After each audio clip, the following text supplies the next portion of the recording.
Good morning friends.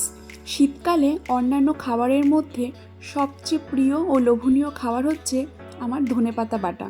তো দেখো, 2 আঁটি ধনেপাতা নিয়ে বসে গেছি বাছতে। গোড়াগুলোকে ফেলে ফেলে ভালো করে বেছে নিচ্ছি। অনেক সময় পাকা পাকা পাতাও, হলুদ হলুদ পাতাও থাকে, তো সেগুলোকে বাদ দিয়ে নিচ্ছি। নিয়ে ঝুরি করে নিয়ে চলে যাবো একদম কলপাড়ে। ভালো করে ঝাঁকিয়ে ঝাঁকিয়ে জল দিয়ে ধুয়ে নেব। তারপরে জলটা ঝরে গেলে কিছুক্ষণ রেখে দেবো। জলটা ঝরে যাওয়ার পরে এইবার ভালো করে কুচিয়ে নেব। তারপরে দিলাম কড়াইতে কাঁচা লঙ্কা আর রসুন আর একটুখানি কালো জিরে দিয়ে ভালো করে ধনেপাতাগুলোকে নিয়ে অনেকক্ষণ নাড়াচাড়া করে তারপরে শিলনোড়াতে বেটে নেব। শিলনোড়ায় বাটা হয়ে গেলে ওর মধ্যে দেবো একটুখানি নুন, একটু লেবুর রস আর একটুখানি কাঁচা সর্ষের তেল। একটি চামচের সাহায্যে ভালো করে মিশিয়ে গরম ভাত দিয়ে তারপরে হবে খাওয়া। এটা কার কার খেতে ভালো লাগে অবশ্যই কমেন্ট করে জানাবেন।